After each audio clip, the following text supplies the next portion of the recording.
처형식이 열리는 날 광장은 축제 분위기에 휩싸인다. 사람들은 광기에 찬 함성을 지르며 배신자의 죽음을 요구한다. 어린아이들조차 환호하며 이 잔혹한 광경을 즐긴다. 도시 곳곳에 걸린 빅브라더의 포스터. 그의 눈은 바라보는 시선에 따라 움직이며 군중을 감시한다. 사형수는 무릎을 꿇고 있다. 그의 얼굴엔 두려움이 서려있지만 그 눈빛만큼은 꺾이지 않은 반항심으로 불타오르고 있다. 사상경찰 장교가 그의 제목을 읽는다. 사상범죄자, 반역자, 제재의 적. 처형이 집행되려는 순간 그는 마지막 외침을 남긴다. 우리는 거짓에 속고 있다고. 진실은. 총성이 울리고 피가 바닥을 적신다. 군중은 광란의 축제를 벌이며 환호한다. 그가 전하려던 진실은 무엇이었을까? 사상범죄자는 존재하지 않는다. 그들은 단지 사라질 뿐이다.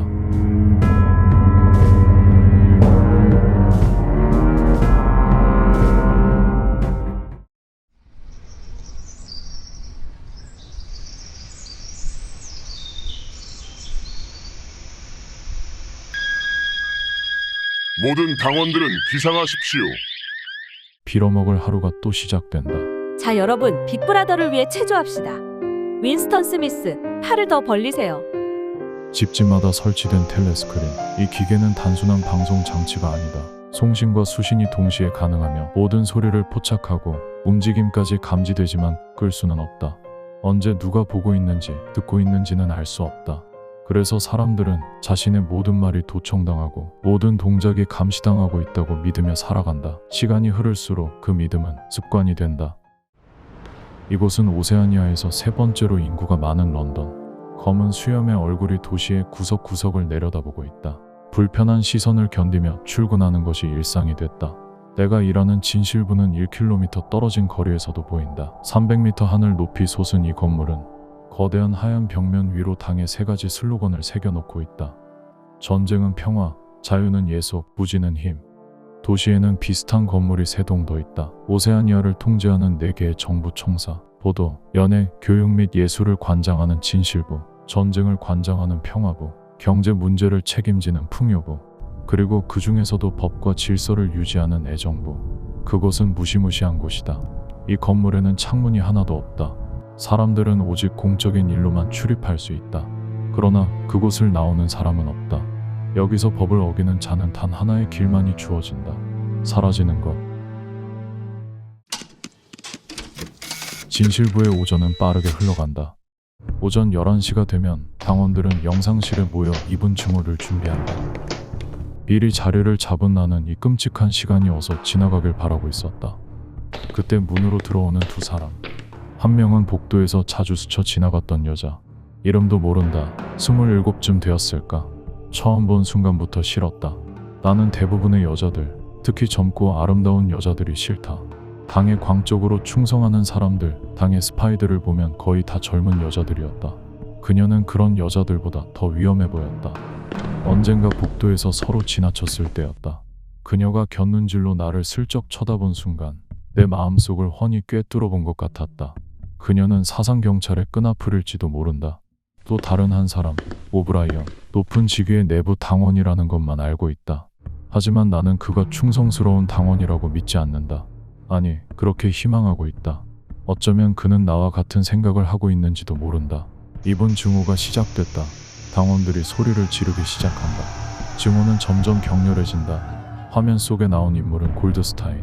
그는 반혁명 활동을 했고 사형을 선고받았지만 탈출해 사라졌다. 증오는 광적으로 변했다. 그 여자도 골드스타인을 향해 거친 욕을 내뱉고 있었다. 나도 따라 소리친다. 나 역시 광란의 도가니에 빠져들고 있었다. 이번 증오가 끔찍한 것은 의무적으로 참가해야 하기 때문이 아니다. 저항할 수 없는 분노에 휘말려들기 때문이다. 증오가 끝나면 모든 당원들이 빅브라더를 찬양하는 노래를 부른다. 그 순간이 더 끔찍했다. 이번 증오는 광기에 빠져들지 않을 수 없었지만 이런 비인간적인 노래를 억지로 하는 순간에는 온몸에 소름이 끼쳤다. 바로 그때 오브라이언과 눈이 마주쳤다. 그 순간 깨달았다. 그는 나와 같은 생각을 하고 있다.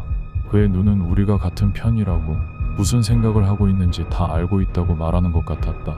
하지만 그 찰나의 순간이 지나가자 그의 얼굴에서 일순간 모든 감정이 사라졌다. 나는 그 순간이 실수였는지 신호였는지 알 수 없었다. 내가 하는 일은 진실을 수정하는 일이다. 과거는 변하지 않는다고? 아니, 과거는 당이 원하는 대로 바뀐다. 당이 하는 모든 말과 행동은 사실이 된다. 압축 전송관을 통해 오늘의 사안이 전달된다. 지시된 사안에 따라 기사의 오보를 수정한다. 신문 전송관에 수정된 기록을 넣는다. 곧 이어 새로운 신문이 오늘 날짜로 발행된다. 과거의 기록은 기억통에 넣는다. 뜨거운 바람이 문서를 빨아들이고 깊숙한 아구미 속으로 사라진다. 이제 당의 말을 반박할 증거는 존재하지 않는다. 증거가 없으니 증명할 수도 없다. 진실은 사라지고 새로운 진실이 창조된다. 점심시간, 식판을 들고 빈자리로 향한다. 윈스턴, 같이 먹지. 조사국의 언어학자 사임. 그는 신어 사전을 만든다. 신어는 참 대단한 언어야. 단어를 줄이면 사고범죄도 사라지거든. 단어를 줄인다고 생각이 사라질까? 직접 보여주지.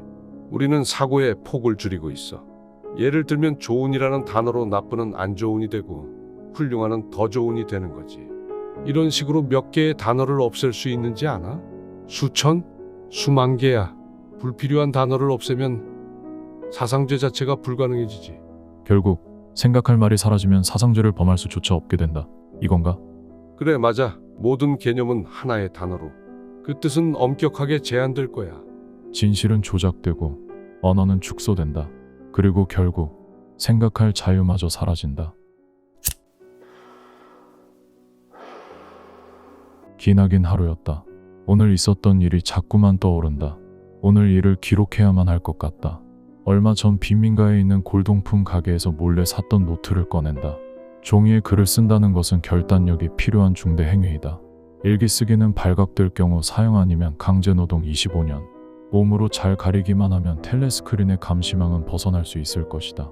물론 소리는 들리겠지만 보이지는 않을 것이다. 오늘 일을 떠올리며 생각에 잠겨있는 동안 무의식 중에 글을 쓰고 있었다. 빅브라더를 타도하자. 후회스럽다. 이제 단순한 기록이 아니다. 이건 반역이다. 사상죄를 저지른 것이었다. 사상죄는 은폐할 수 없다. 몇 년 동안 교묘히 숨길 수 있어도 끝내는 발각된다. 사상범 체포는 항상 밤에 이루어진다. 갑자기 잠을 깨워 마구 흔드는 손, 눈에 들이대는 불빛, 침대 주위의 험상궂은 얼굴들. 사람들은 언제나 밤중에 사라져버린다. 내 기록은 사라지고 존재했다는 사실조차 부인되어 끝내는 완전히 잊혀지겠지. 증발되고 말 것이다. 하지만 상관없다. 그들이 나를 죽이더라도 빅브라더를 타도하자. 당원은 절대 혼자 있어서는 안 된다. 더군다나 프롤들이 사는 구역에 이유 없이 오는 것은 더욱 더 위험한 일이다. 그러나 오늘만큼은 걷고 싶었다. 프롤들이 사는 곳은 도시와 사뭇 다른 풍경이다. 아이들은 뛰놀고 젊은이들은 술을 마시며 노래를 부른다. 그들의 얼굴엔 자유가 있다. 그때였다. 누군가 달려오며 소리쳤다. 폭탄이요, 엎드려요. 굉음이 울리고 200m 전방의 집들이 폭격으로 파괴되었다. 불타는 거리엔 시신들이 가득하다. 이곳 사람들에겐 전쟁이 일상이다. 폭탄이 떨어진 곳을 지나자 마치 아무 일도 없었던 것처럼 다시 소란스러운 골목이 이어진다. 익숙한 곳이 보인다. 일기장을 샀던 골동품 가게이다. 상점 주인은 일기장을 샀던 나를 알아보았다. 뭐 필요한 거라도 있나요? 아니요. 지나가던 길에 들른 겁니다. 그때 한 유리 문진이 눈에 띄었다. 이건 아름답군요. 아름답고 말고요. 100년은 됐을 거예요. 나는 처음 보는 그 물건을 4달러를 내고 구매했다. 위층에도 방이 있는데 한번 둘러보시겠어요? 노인의 안내에 따라 계단을 올라가니 작은 방이 하나 나왔다. 여기엔 텔레스크린이 없군요. 아, 나는 그런 물건을 가져본 적이 없어요. 처음으로 마음이 놓인다. 상점을 나오며 적당한 시기에 이곳에 다시 찾아오기로 마음먹었다. 잘하면 2층 방을 빌려 나만의 아지트로 쓸 수 있겠다는 생각도 들었다. 오랜만에 느끼는 가벼운 발걸음. 하지만 그 순간 정면에서 누군가 걸어온다. 심장이 얼어붙는 것 같다. 그 검은 머리 여자다. 그녀는 내 얼굴을 빤히 쳐다보더니 재빨리 지나가 버렸다. 저 여자는 나를 감시하고 있는 게 틀림없다. 나를 미행해 여기까지 온 것이다. 지금이라도 쫓아가 뒤에서 머리를 칠까? 하지만 도저히 용기가 나지 않는다. 지금은 피해야 한다. 10시가 넘어서야 집에 돌아왔다. 그들이 체포하러 오는 때는 언제나 밤이다. 그들에게 체포당하느니 그 전에 자살하는 것이 상책이다. 실제로 많은 사람이 그렇게 한다. 하지만 총이나 독약 같은 것을 구할 수 없는 상황에서 자살을 하려면 극단적인 용기가 필요하다. 기회가 있을 때 그 여자를 죽이지 못한 것이 후회가 된다. 나에겐 죽을 용기도 없다. 하룻밤은 무사히 넘긴 것 같다. 출근에 똑같은 일상을 보낸다. 올 것이 왔나? 절룩거리는 발, 누군가를 체포하다 다친 걸까? 그 순간 절룩거리던 그녀가 비명을 지른다. 다친 다리 쪽으로 넘어진 게 분명했다. 묘한 감정이 스쳐 지나간다. 눈앞에서 괴로워하는 그녀는 나를 감시하고 제거할지도 모를 적이다. 그러나 그녀도 고통이 뭔지 아는 똑같은 인간이다. 다쳤습니까? 괜찮아요. 다리가 좀. 곧 낫겠죠. 고마워요, 동지. 그럼 이만. 멀어지는 그녀의 뒷모습을 바라본다. 텔레스크린 앞에서는 무슨 일이 있어도 태어내야 한다. 하지만 손에 전해지는 감각이 이상하다. 하마터면 소리를 지를 뻔했다. 그녀에게 손을 내밀었을 때 내 손에 그녀가 무언가를 전한 것이다. 작은 종이 쪽지다. 서둘러 자리를 옮겼다. 사상경찰이 왜 그런 식으로 메시지를 전하는지는 모른다. 아마 협박이나 소환이나 자살하라는 명령이겠지. 그렇지 않으면 또 다른 함정일지도 모른다. 떨리는 손으로 감시를 피해 종이 쪽지를 펴보았다.